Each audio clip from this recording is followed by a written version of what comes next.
Hi friends, പുതിയൊരു വീഡിയോയിലേക്ക് എല്ലാവർക്കും സ്വാഗതം. നമ്മൾ ചെയ്യാൻ പോകണമെന്ന് വെച്ചാൽ ആക്റ്റീവിൻ്റെ പെട്രോൾ പൈപ്പ് റീപ്ലേസ് ചെയ്യുന്നൊരു വീഡിയോ ആണ്. അപ്പോൾ ഇതിൻ്റെ കംപ്ലൈൻറ്റ് എന്ന് പറഞ്ഞാൽ നമ്മളെ കസ്റ്റമർ പറഞ്ഞ പെട്രോളിൻ്റെ നല്ലോണം സ്മെല്ലുണ്ട് എന്നാണ് പറഞ്ഞത്. നമ്മൾ പോർച്ചിലും കാര്യങ്ങളൊക്കെ എവിടെയെങ്കിലും നിർത്തിയിടുമ്പോഴൊക്കെ പെട്രോളിൻ്റെ ഒരു സ്മെല്ലും പിന്നെ പെട്രോൾ ഉറ്റി വെക്കുക എന്നൊക്കെയാണ് നമ്മൾ കസ്റ്റമർ. നമ്മൾ അയച്ചു നോക്കുമ്പോൾ കണ്ടെന്ന് വെച്ചാൽ പെട്രോൾ പൈപ്പ് പൊട്ടിക്കെടുക്കുകയാണ്. നമ്മൾ ഈ ഡിക്കി നമുക്ക് ഫസ്റ്റ് ഊരി എടുക്കണം. ഒരു 3 ബോൾട്ട് അയച്ചാൽ നമുക്ക് ഈ ഡിക്കി പൊന്തിക്കാൻ കിട്ടുന്നതിന് ശേഷം കാണിച്ചു തരാം എങ്ങനെയാണ് നമ്മൾ ഇത് റീപ്ലേസ് ചെയ്യേണ്ടതെന്ന്. ഇത് ഒരു കോമൺ ആയിട്ട് നമ്മൾ ആക്റ്റീവയിൽ എല്ലാത്തിലും വരുന്നൊരു പ്രശ്നമാണ്. നമ്മളെ ആക്റ്റീവ 5G വരെ ഈ ഒരു പ്രോബ്ലം വരലുണ്ട്. നമ്മൾ പെട്രോൾ പൈപ്പ് പിന്നെ 60 ഇഞ്ചക്ടറാണ്, വേറൊരു മോഡലാണ് വരുന്നത്. പക്ഷേ ഇത് പൈപ്പ് കുറേ കഴിയുമ്പോൾ ഒന്ന് ഒരുമിപ്പിച്ചിട്ട് ഈ ഒരു പൊട്ട് കൂടുതലും കാണലുണ്ട് മാറ്റി വരുന്നത് ഈ ഒരു കംപ്ലൈൻറ്റ്. അതുകൊണ്ട് നിങ്ങളെ വണ്ടിക്ക് അങ്ങനെ എന്തെങ്കിലും സ്മെല്ലോ കാര്യങ്ങളോ ഉണ്ടെങ്കിൽ ജസ്റ്റ് ഒന്ന് അയച്ച് ചെക്ക് ചെയ്ത് കൊള്ളാണ്ടി, അല്ലെങ്കിൽ നമ്മളെ ഈ ഒരു സ്പാർക്കൊക്കെ വരാൻ സാധ്യതയുണ്ട്.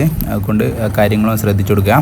അതുകൊണ്ട് നമ്മൾ മാറ്റുന്നത് എങ്ങനെയാണെന്നാണ് പറയുന്നത്. കണ്ടില്ലേ, ഈ ഒരു കണ്ടില്ലേ അവിടെ പൊട്ടാണെന്നപ്പോൾ അതിലൂടെ ചെറുങ്ങനെ ലീക്ക് വരുന്നുണ്ട്. പക്ഷേ ഇത് വണ്ടി സ്റ്റാർട്ടാക്കുമ്പോൾ മാത്രം കണ്ടില്ലേ, സ്റ്റാർട്ടിങ്ങിൽ മാത്രം ഈ പെട്രോൾ എടുക്കും. നമ്മളെ ഒരു എയർ വലിച്ചാലാണ് ഈ ഒരു പെട്രോളിലേക്ക് കാർബറിലേക്ക് പെട്രോൾ എത്തുന്നപ്പോൾ നമ്മൾ നിർത്തിയിടുമ്പോഴൊക്കെ ഈ അതിൻ്റെ മുന്നേ പിന്നെ വന്ന പെട്രോളിൻ്റെ ഒരു സ്മെല്ലാണ് ഉണ്ടാവുക. അപ്പോൾ അങ്ങനെ പെട്രോൾ സ്റ്റാർട്ടിങ്ങിൽ മാത്രമേ പോകൂ. അങ്ങനെ അപ്പോൾ സ്റ്റാർട്ടിങ്ങിൽ മാത്രമേ പെട്രോൾ പോകാൻ സാധ്യതയുള്ളൂ. അതുകൊണ്ട് ഇങ്ങനെ പൊട്ടോ കാര്യങ്ങളുണ്ടെങ്കിൽ പെട്ടെന്ന് റീപ്ലേസ് ചെയ്ത് കൊടുക്കുക. നമുക്കൊരു പൈപ്പ് ഇങ്ങോട്ട് പുറത്തേക്ക് ഊരി എടുക്കണം. കണ്ടില്ലേ, പൊട്ടിലെ ഭാഗം നമുക്ക് പൈപ്പ് ഫുള്ളായിട്ട് നമ്മൾ റീപ്ലേസ് ചെയ്യാണ്. 50 രൂപ 60 രൂപ റേഞ്ച് വരുന്നല്ലോ കമ്പനി ഒറിജിനൽ പൈപ്പിന്. അതിപ്പോൾ നമ്മൾ ആ ഒരു സ്ക്രൂ ഡ്രൈവർ ഇട്ടിട്ട് ആ ഓൾഡ് പൈപ്പ് നമ്മൾ പുറത്തേക്ക് ഇങ്ങോട്ട് തിക്കിയതിന് ശേഷം നമുക്ക് ആ വലിച്ചൂരിയാൽ മതി. 2 പൈപ്പ് വരും ടാപ്പ് ഞാൻ കാണിച്ചു തരാം. ഈ ഒരു ഭാഗം നമുക്ക് ഓപ്പൺ ചെയ്തിട്ട് വേണം. ബാക്കിൽ നമ്മൾ ടാങ്കിൻ്റെ അടുത്ത് വരുന്ന ടാപ്പിൻ്റെ അടുത്ത് നിന്നാണ് ഈ ഒരു പൈപ്പ് വരുന്നത്. ഞാൻ കാണിച്ചു തരാം നല്ലോണം. നമ്മൾ ഇവിടെ ഒന്ന് ഊരിയിട്ട് ജസ്റ്റ് കണ്ടില്ലേ, ആ ഒരു ഭാഗം കണ്ടില്ലേ പൊട്ടിക്കെടുക്കുകയാണ്. അപ്പോൾ അതിലൂടെയാണ് പെട്രോൾ പുറത്തേ ചാടുന്നത്. കണ്ടില്ലേ, അവിടെ കണ്ടില്ലേ ഒന്ന് ഒരുമിച്ച് കുറേ കാലം കഴിയുമ്പോൾ ഇങ്ങനെ വരുന്നതാണ് കോമൺ ആയിട്ട്. അതുകൊണ്ട് കണ്ടില്ലേ ആ ഒരു ഭാഗം ചിലവരൊക്കെ അവിടെ കട്ട് ചെയ്തിട്ടാലും മതി. പക്ഷേ കട്ട് ചെയ്തിട്ടാലും കൂടുതൽ ലൈഫ് കിട്ടില്ല, നമ്മൾ പിന്നെ പൊട്ടിപ്പോകേണ്ടത്. പക്ഷേ തൽക്കാലം നിങ്ങളവിടെ കൊടുങ്ങോ വീട്ടിലൊക്കെ ആണെങ്കിൽ ഷോപ്പിലൊക്കെ എത്തിക്കാൻ വേണ്ടിയിട്ട് വേണമെങ്കിൽ നമുക്ക് വീട്ടിൽ നിന്നൊക്കെ അയച്ചിട്ട് അവിടെ മാത്രം കട്ട് ചെയ്തിട്ട് നമുക്ക് അങ്ങോട്ട് ഫിറ്റ് ചെയ്ത് കൊടുത്ത് അങ്ങോട്ട് ഷോപ്പിൽ എത്തിച്ച് റീപ്ലേസ് ചെയ്താലൊക്കെ മതി കേട്ടോ. അതുകൊണ്ട് എന്നാൽ കൂടുതൽ കട്ട് ചെയ്ത് ഓടുന്നത് അവിടത്താണ് നല്ല വീണ്ടും അതേ സ്ഥലത്ത് തന്നെ നമ്മളെ ഒരു ഡാമേജ് വരാൻ സാധ്യത ഉണ്ടാക്കും. അതുകൂടി ശ്രദ്ധിച്ചു കൊടുക്കുക. ഏറ്റവും നല്ലതെന്ന് വെച്ചാൽ നമ്മൾ ഇത് ഫുള്ളായിട്ട് മാറ്റുന്നുണ്ട്. പിന്നെ നമ്മളെ ചാനൽ നിങ്ങൾ ആദ്യമായിട്ട് കാണുന്നത് സബ്സ്ക്രൈബ് സപ്പോർട്ട് ചെയ്യുക. അതുപോലത്തെ വീഡിയോസുമായിട്ട് ഞാൻ ഇനി വരുന്നതായിരിക്കും. ഓക്കെ, കണ്ടില്ലേ ആ ഒരു പൈപ്പാണ് കണ്ടില്ലേ, ബാക്കിൽ നിന്ന് ടാങ്കിൻ്റെ അടുത്ത് ആ ടാപ്പിൻ്റെ അടുത്താണ് വരിക. ഞാൻ കാണിച്ചിട്ട് എങ്ങനെ മാറ്റുന്നതെന്ന്.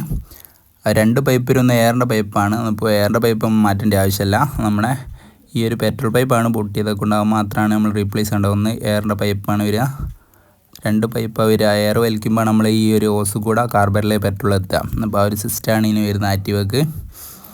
അതുകൊണ്ട് നമ്മൾ കണ്ടില്ലേ ഈ ഒരു ഇത് എയർ പൈപ്പ് വരുന്നുണ്ടല്ലേ, ആ ഹെഡിലേക്ക് എയർ ഇങ്ങോട്ട് വലിക്കുമ്പോൾ ഇതിലൂടെ പെട്രോൾ ഇങ്ങോട്ട് പുറത്തേക്ക് വരിക. അന്നപ്പോൾ നമ്മൾ ജസ്റ്റ് ഇനിയിപ്പോൾ ഞാൻ കാണിച്ചു തരാം എങ്ങനെ മാറ്റില്ലെന്നില്ലേ. ആ ഒരു പൈപ്പ് കുറേ കാലമായി ഇതൊന്ന് മാറ്റിയിട്ട് നമ്മൾ ജസ്റ്റ് നമുക്ക് ആ ഒരു കണ്ടില്ലേ, ഇതാണ് ടാപ്പ് കണ്ടില്ലേ, പെട്രോൾ ടാപ്പ് ആടാ വരുന്നത്. മുകളിലത്തെ ആ ഒരു പൈപ്പാണ് നമ്മളെ പെട്രോൾ വരുന്നത്. കണ്ടില്ലേ, അങ്ങോട്ട് ഊരിയിട്ട് സിമ്പിളായിട്ട് നമ്മൾ മാറ്റാൻ കഴിയും. വീട്ടിൽ നിന്ന് തന്നെ മാറ്റാൻ കഴിയും. കുറച്ചൊന്ന് നോക്കിയാൽ മതി. നമ്മൾ ടൂൾസൊക്കെ ഉണ്ടെങ്കിൽ കണ്ടില്ലേ ഫുള്ള് ഡാമേജ് ആയി പോയിക്കുന്നത്. നമ്മൾ പുതിയ പൈപ്പ് കണ്ടില്ലേ, പുതിയ പൈപ്പ് 60 രൂപ ഉള്ളൂ. ഒറിജിനൽ പൈപ്പ് എന്നാണ് വാങ്ങിയ കമ്പനിയിൽ നിന്ന്. അതുകൊണ്ട് കണ്ടില്ലേ 2 ഭാഗത്തും മറ്റേ ആ ലോക്ക് ടൈപ്പൊക്കെ വരുന്നതാണ്. അതിടുമ്പോൾ പെട്ടെന്ന് ഊരിപ്പോകാനും സാധ്യമല്ല. നേരത്തെ നമ്മൾ ആ ഒരു ക്ലിപ്പിൽ ഫസ്റ്റത്തെ താഴത്ത് ഇറക്കി വെച്ചിട്ട് മുകളിലത്തെ ഒരു പൈപ്പ് നമ്മൾ അതിൽ ഇൻസ്റ്റാൾ ചെയ്ത് കൊടുത്താൽ കണ്ടില്ലേ, അവിടെ ഒരു നോവുണ്ട്, ആ നോവിലേക്ക് ഇറക്കി കൊടുക്കാണ്ടില്ലേ. അവിടെ നമ്മൾ നല്ലതുപോലെ പ്രസ്സായി കൊടുക്കുക. നല്ല ടൈറ്റിൽ അവിടെ കയറിയെന്നുള്ളൂ. ഇതിന് ശേഷം നമുക്ക് അതേ റൂട്ട് കൂടെ കണ്ടില്ലേ, അത് നമ്മളെ അതിനൊരു റൂട്ട് ഉണ്ട് സൈഡിൽ കൂടെ, ഒരു മഡ്ഗാൻ്റെ അതിൻ്റെ സൈഡിൽ കൂടെ കണ്ടിലാണ് നല്ല ഫിറ്റ് ചെയ്തിട്ട് അങ്ങനെ ആ റൂട്ട് കൂടെ നമ്മളെ ഈ കാർബൻ്റെ അടുത്തേക്ക് ഇൻസ്റ്റാൾ ചെയ്ത് കൊടുത്താൽ കണ്ടില്ലേ, അവിടെ ഫിറ്റ് ചെയ്ത് കൊടുക്കുക. എത്ര സിമ്പിളായിട്ടാണ് നമ്മൾ പെട്രോൾ പൈപ്പ് മാറ്റാം. നമ്മൾ ഡിക്കി അയക്കേണ്ട ഒരു പ്രശ്നമുള്ള 12 ടി എടുത്തിട്ട് നമ്മൾ ലൂസാക്കി എടുത്താൽ നമ്മൾ സിമ്പിളായിട്ടുള്ളിൽ നിന്ന് ഇങ്ങനെ മാറ്റാം. പെട്രോൾ പൈപ്പ് വീട്ടിൽ നിന്നാണെങ്കിൽ വീട്ടിൽ നിന്ന് മാറ്റാം. അതുകൊണ്ട് കണ്ടില്ലേ ഇത്ര സിമ്പിൾ ഇതാണ്. നമ്മൾ ഈ ചെറിയൊരു കാര്യത്തിന് വേണ്ടി അങ്ങനെ തോനെ ഓടി ചിലപ്പോൾ സ്പാർക്കും കാര്യങ്ങളൊക്കെ വന്ന് പെട്രോളൊക്കെ ലീക്കായി ആകെ പ്രശ്നമാവും. അതുകൊണ്ട് ഇത് നിർബന്ധം നോക്കിപ്പോൾ ചൂടുകാലമൊക്കെ ആണെക്കൊണ്ട് സ്പാർക്കൊക്കെ വന്നാൽ പെട്ടെന്ന് തീ പിടിക്കാനൊക്കെ സാധ്യതയുണ്ട്. അതുകൊണ്ട് നിങ്ങളെ വണ്ടിക്ക് എന്തോ സ്മെല്ലോ കാര്യങ്ങളുണ്ടെങ്കിൽ ഒരു വർക്ക്ഷോപ്പിലോ അല്ലെങ്കിൽ നിങ്ങളൊന്ന് അയച്ച് ചെക്ക് ചെയ്യുകയോ ചെയ്യാം. അപ്പം എല്ലാവർക്കും വീഡിയോ ഇഷ്ടപ്പെട്ടെന്ന് വിചാരിക്കുന്നു. വീഡിയോ ഇഷ്ടപ്പെട്ടാൽ ലൈക്ക് ചെയ്യുക, ഷെയർ ചെയ്യുക, സബ്സ്ക്രൈബ് ചെയ്യുക. ഓക്കെ, ഇതുപോലത്തെ വീഡിയോസായിട്ട് ഇനി വരുന്നതായിരിക്കും. Okay, bye bye.